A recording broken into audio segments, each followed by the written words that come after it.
Yesterday here in the state of Virginia, where AfterPrisonShow is based from, in Charlottesville, Virginia, which is about 3 hours away from where we're at, there was this huge protest that took place and basically made national and probably even world news yesterday. I mean, this thing was completely out of control. There were all sorts of different media sources there. Hell, even BuzzFeed was there. I mean, this thing was insane. And there was so much footage of what was actually taking place yesterday that was captured because there were so many different people and news sources here actually recording all of this. It's pretty easy to see because of that just how out of control things were. There was a lot of racial tension at this protest yesterday, and there were a lot of people who got hurt and even a few people who were killed. And one of the craziest things that happened yesterday where a person actually lost their life was due to this guy right here, 20-year-old James Fields from Ohio. This guy's not even from Virginia. And what this guy James Fields did yesterday has been all over every damn social media site, every news outlet. I mean, this has been everywhere. This guy took his car and drove it right into a group of protesters.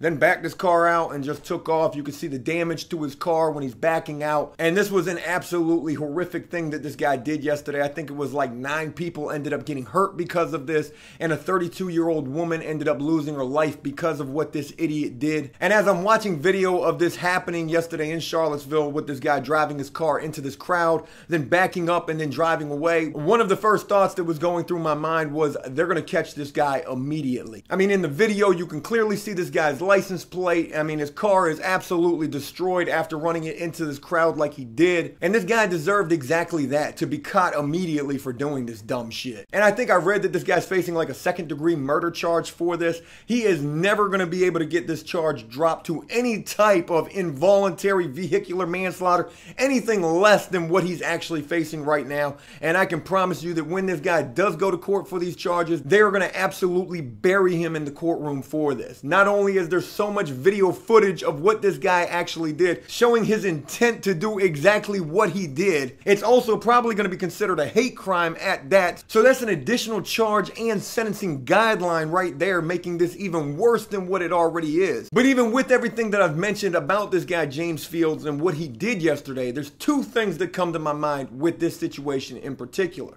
One, will this guy get a bond for this? He's probably got no criminal record whatsoever. He's probably somehow going to end up with a top paid lawyer to represent him in the courtroom. So again, I wonder, will this guy actually get a bond? I'm going to give you my own personal opinion, and I'm going to say that he's not going to get a bond because of this. I mean, with all of the footage that was captured of what this guy did being played all over Facebook, YouTube, Instagram, Twitter, I really can't see this guy getting a bond. The next thought that comes to my mind about this situation is what this guy's time is going to be like, not only in the jail, but also once he gets to prison. Because you can rest assured that those prisoners inside of those cell blocks got TVs in there, especially where this guy got locked up at, probably right there in Charlottesville. And you can bet that those prisoners sitting inside of those cell blocks have been watching what's been transpiring pretty much the entire time. And they definitely saw what this guy did with his car. So I can promise you the prisoners are just waiting to get their hands on this guy once he gets to a cell block. But the reality of this situation is there's a good chance this guy's going to end up in protective custody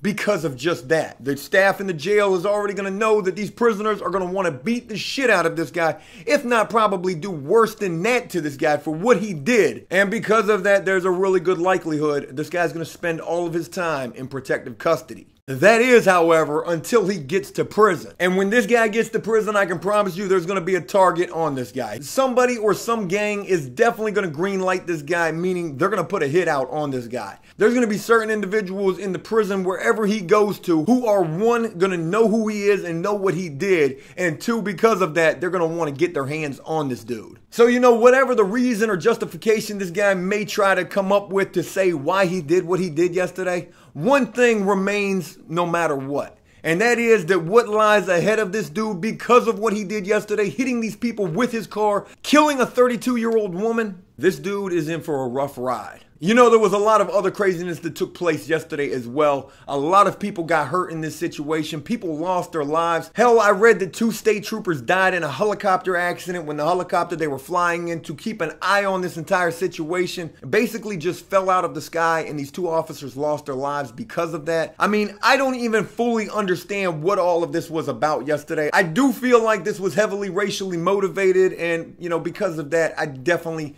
do not condone that shit at all. There were a couple of fans that reached out to me yesterday asking if I was okay, asking if this was near where After Prison Show was at. And with that, there were people who were asking me what my opinion of this situation taking place in Charlottesville was. And I mean, my honest opinion of this situation was this was some senseless bullshit. Whatever was the initial reason for this protest at first, I mean, this thing completely got out of hand. It became super racially charged and a lot of tension filled the air because of that. There's hundreds of people who were just standing around filming this situation. I mean, it really seemed like nobody was trying to make this situation any better whatsoever. It's almost like being in prison, and just like what Dan talked about when we interviewed him about a time when he almost got in a fight with a guy because of a racquetball, and everybody's just sitting around egging the situation on. I mean, that's almost the sense that I get of seeing everybody just standing around with their damn cameras filming this situation. And you know where this took place at in Charlottesville, Virginia? I mean, this is a big college town. It's UVA, University of Virginia is up there. And I've only been to this area like 1 or 2 times in my life. And it never really gave me the impression going there that something like this could take place there. But I guess with that, it just goes to show you that stuff like this can happen anywhere.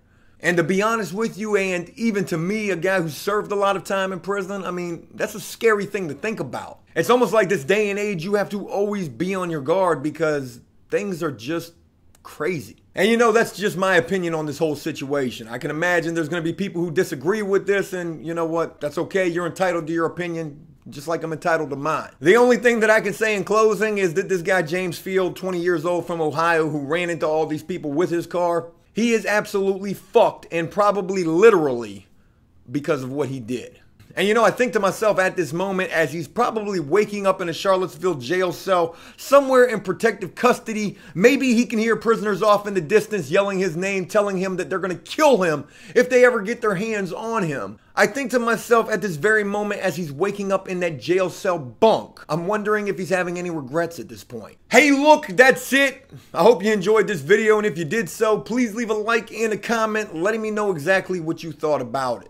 As always, until next time, enjoy life, the free world. Never take a moment for granted, and make the most of every day. Peace!